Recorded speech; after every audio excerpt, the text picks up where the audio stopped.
What is going on YouTube? It's your boy Dollar Mike back at it again with another video. If you guys don't know what I'm talking about in today's video, I'm actually going to be going over pretty much a portfolio rebalance. Over the past couple months, couple weeks, I've been talking to you guys about slimming down the portfolio. You guys have also mentioned to me in the comment section that, Mike, you have too many stocks. So in this video, I definitely want to go over a couple of trades and stuff that I have in mind and a couple of trades I've already made so far within the past couple of weeks to let you guys know where I stand, where the portfolio stands right now. Because if you didn't know that, then you wouldn't know until my next portfolio update, which wouldn't be until the beginning of next month. So let's not waste any more time. If you're interested in something like that, sit back, relax. I got it right here for you. Let's go ahead and break down my $30,000 portfolio and what trades I'm making currently.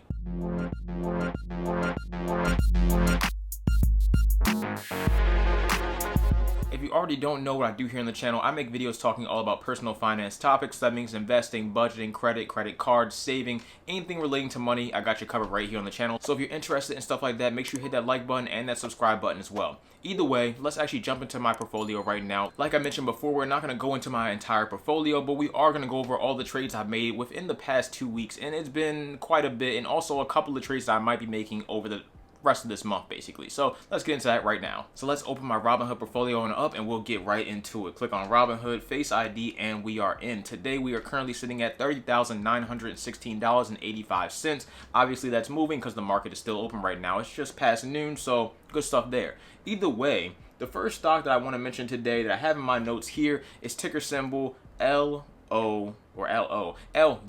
and that is Southwest Airlines. So yes, I actually did end up selling Southwest Airlines. Currently, Southwest Airlines is sitting at $51.12 a share right now. I ended up selling it and making about a $30 gain on Southwest. Overall, you can see my transaction history right here, but for Southwest, as far as everything plays out, I actually really do like Southwest. That's actually the only airline I've ever flown with. I do support Southwest, but I simply wasn't putting any more money towards it other than the occasional $5 every single week. And long term, I didn't really see that much more growth with Southwest, but I also didn't really contribute too much money towards it. So I ended up getting a nice return of $30, if that, means anything to you. I think that was about 17% return, something like that. I didn't have that much money contribute to it, so it didn't really matter much to me in the portfolio as a whole anyway. Either way, with Southwest, maybe I'll invest in it sometime in the future, a long ways down the line, but for the time being, I actually ended up selling it, and like I said before, I made about a $30 profit from that. Past that, the next one on the list that I actually did sell at the beginning of the month was ticker symbol F, or Ford Motors. So you guys already know I'm actually a big fan of Ford, but with Ford and Southwest in particular, I had major gains on both of those stocks, and I didn't plan on investing any more major amounts of money towards either one of those stocks. So the amount of shares that I actually held for Southwest in particular was only about 1 to 2, maybe 3 shares, and for Ford Motors I had about 13 shares. Either way, for Ford I actually ended up coming out with a profit of about $71. Overall, that was about a 70% return, I believe, on my money, which was super solid. But like I said before, I only had about 10 shares of Ford, so overall, not that much money. But if I had more shares, then I probably would have hung on to it a little bit longer. And also, Ford is around not all-time highs, but it's as high as it's been in a long time now, and within the past 5 years at least. And that's because of their whole electric push, as far as electric vehicles and everything like that. They're going forward in that direction, which is smart for them to do. And also, on top of that, America won't let an American company like Ford fail in the first place. It won't happen. So in that sense, I was like, okay, I already made my gains. I ended up buying Ford back down here when it was about $7, $8. Ended up selling it for about $12, $13. So overall, like I said, I made my profits. I don't have much of an investment in it, so it's no point in having it linger in the portfolio, not really making me that much more money, and also not really impacting the portfolio that much. Sure, I could have made $100 off of Ford, but in the bigger scheme of things, I mean, what's $100 when you have a $30,000 portfolio? I can focus that more money onto something that, requires, I guess, more focus, or I can just put it towards a new investment entirely. Either way, that's Ford and that's Southwest. Past that, I actually did sell another stock that I told you guys I was thinking about selling, but I actually did go ahead and do it, and that's under ticker symbol JNJ, and that is Johnson & Johnson, sitting at $173 right now.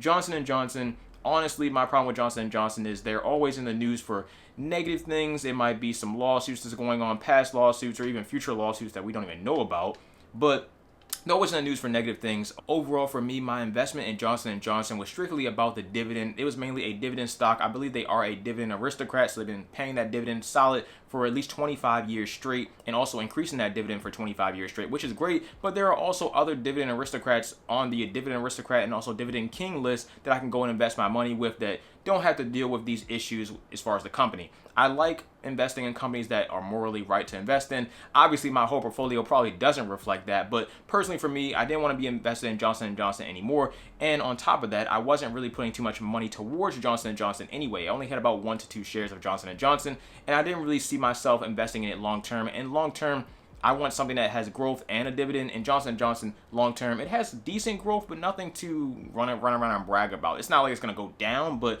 overall, over the past 5 years, 40%, that's not terrible, but I mean, it's nothing crazy either. You know, it's just pretty average, which is nothing wrong with that. But for me, I could find better investments, and I think I found one, because when I actually sold my Johnson & Johnson, I sold it for about a $53 gain, which was pretty solid. So I think it was about 8% gain.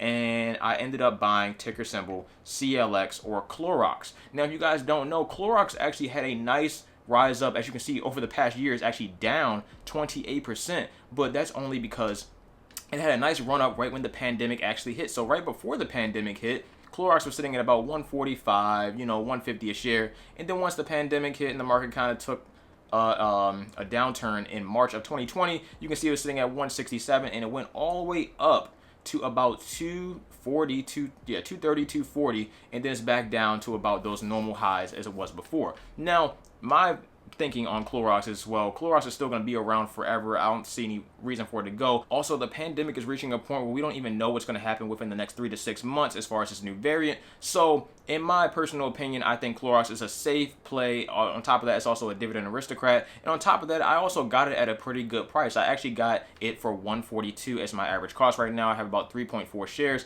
I do plan on buying more. And if we scroll down even further, we can see they pay a nice dividend sitting at 2.72%. But I will go ahead and double check that on Nasdaq.com or Seeking Alpha or something like that, just to make sure that's the right dividend yield. Because Robinhood has a tendency not to always have the 100% accurate dividend yield. That's perfectly fine.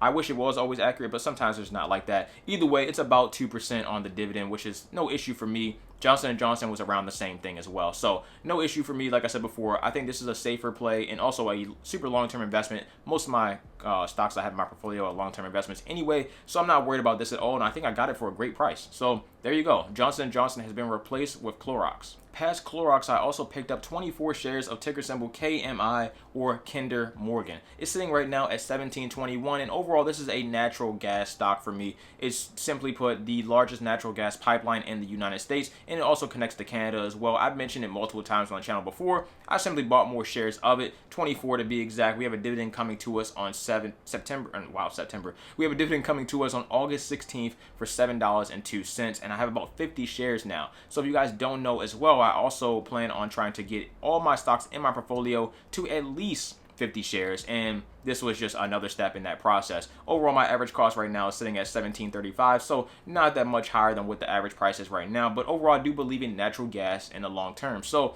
I definitely will be investing more money into this stock. I actually think I don't have a recurring investment set up, but I definitely will be planning on investing more in this stock, and the dividend yield is nice on it as well at 6%.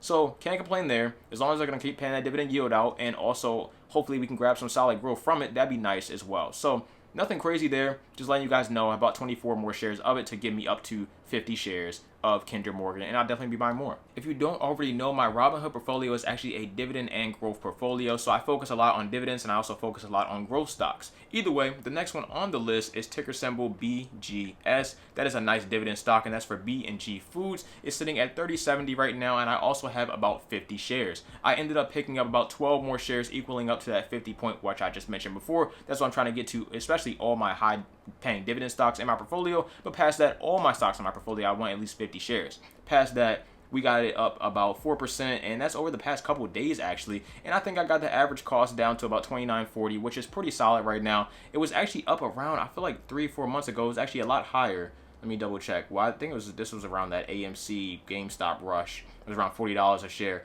But overall, I think I got it at a solid point around $29.40, and I definitely will be loading up on more. Not any rush to buy anymore right now, because like I said, I reached that $50 share point where I want to reach my goal for. But B&G Foods, solid dividend stock, sitting at 6% dividend yield as well. can't complain. Definitely will be buying more, and I definitely will be invested long term in all of these. Now for a stock that I'm actually doing more research on, is actually kind of make or break for me at this point. It's ticker symbol TLS or Telos. This stock has been going down quite a bit over the past time I've been personally invested in it. I think I got it at around $35. Yep, around $35, about 15 shares. I do plan on holding this long term, but I definitely want to see how their earnings play out on August 16th. So if you're invested in Telos, their earnings is on August 16th, I believe. Let me scroll down a little bit further. Yep, August 16th, after hours it looks like. So we'll see how the earnings go for this one, but right now that's what I'm looking at as far as earnings. It might get cut down just a bit, or hopefully if it does really well in earnings, it might skyrocket. Who actually knows? Earnings goes both ways. Even if a stock or a company does really well in their earnings, the stock price might still go down, which I'll mention in one stock later on in this video as well. Either way, Telos, that's kind of what I'm waiting for with Telos. August 16th is a date for me that's pretty important because I want to see how their earnings plays out. So if it's really good, I'll definitely be holding it long term. If it's questionable or it's down, then I might end up trying to get out of this position when it can rise up just a bit. So we'll see how it plays out. But for right now, that's what I'm thinking about as far as Telos goes. The next stock is ticker symbol LOW or Lowe's. Their earnings, I believe, is on August 16th. Lowe's is sitting at $192.98 a share right now. I'm not too worried about Lowe's, honestly, for earnings or anything like that. I just wanted to make note that the earnings is coming up for this particular stock, so I just wanted to make sure I'm paying attention to it just in case it actually dips, because like I just mentioned, sometimes a company will have really good earnings and the stock will go down maybe 5 or 10%, and if it does do that, I want to make sure I can pick up more shares of Lowe's or at a cheaper price, basically, because I don't want to pay $192 when I can pay $175. You see what I'm saying? So if that's the case, then I'll just buy more on Lowe's, and if you're invested in Lowe's or any other stock that you really like long term, then I would think the same thing as well. If you see earnings coming up and you see the stock price drop even though they have really good earnings, then I probably would buy more. It makes a lot of sense, and that's what I actually did with 2 other stocks, not on this list today, but just in general, and I made a lot of money from it. So definitely something to think about. Always watch earnings. I don't like to play earnings as far as like doing options or anything like that, because like I said, you don't know which way the stock's gonna go. So I don't like to play earnings, but I do like to watch them and make my move directly after earnings, or at least like a day or two after earnings, which it's worked out for me, so I'm not mad at it. Used to play earnings and got burned like twice, and I'm not doing it anymore, so no. Either way, for Lowe's, I have about 5.29 shares, already up about 10%. Like I said before, if I can grab more, especially if it can drop back down to 175 or even lower, then definitely Lowe's long term, I'm not worried about it at all. If I can grab more, for sure. That's literally it. Now for a stock that I've been talking about since January that actually just had their first public earnings on the stock market as the right ticker that they're supposed to be, AVPT. AdPoint, I have 200 shares of AdPoint, and as you can see, they actually just killed their earnings. I think their earnings beat was like over 900%. As far as being their earnings or being their revenue beat, everything was solid. Everything was solid for the company, but as you can see today, because the earnings I believe was yesterday, as you can see today, the stock is down 6%. So this is exactly what I mean. When you go and play earnings, you might get burned. So don't play earnings. Just try to see what happens. Even if the stock does really well, the stock price might still go down. In this case, it has. So now might be a great buying opportunity for you to get into AdPoint. If you guys don't know, AdPoint is a software as a service, or SaaS, software as a service cloud provider for Microsoft. They run Microsoft Office 365 and all that kind of stuff. They are partners with Microsoft. They are partners with a whole bunch of different other companies as well. It's honestly a really great company. Simply put, the stock just doesn't perform the way I thought it would, but it is what it is. I'm still going to hold this long term, and I don't have any worries about it. I have 200 shares. Currently, average cost is $13.89, and as you can see, I'm down 31% with it. I don't care. I do plan on buying more shares at this point if I can actually get it around the $9 range, which is in right now. I don't know if I'm going to buy it this week, today. I have no idea. Currently, I don't have any buying power, so I probably won't buy it today. But I'm debating because long term I do think this stock is well worth it. I think it's extremely undervalued, and I simply think nobody knows about it. I mean, that's just as simple as it gets. The last stock I want to mention today is actually a trade I just made a couple days ago, and it's actually in my previous video, so make sure you check that video out because you'll get all the details on it. But that's under ticker symbol PEY or PAY, and that is for Power Shares High Yield Equity Dividend Achievers Portfolio ETF. This is basically a high yield dividend ETF. It was sitting at $20.55 a share. Well, it is sitting at $20.55 a share right now. I ended up selling my full position on this to go ahead and load up on a different dividend ETF, which I think worked better for my portfolio, and that is ticker symbol DGRO, or iShares Core Dividend Growth ETF. I think this works better for my portfolio in particular. I talked about it in my previous video, so I ended up loading up and buying about $1,100 worth, or about 21 shares of ticker symbol DGRO. I moved all my money from Pay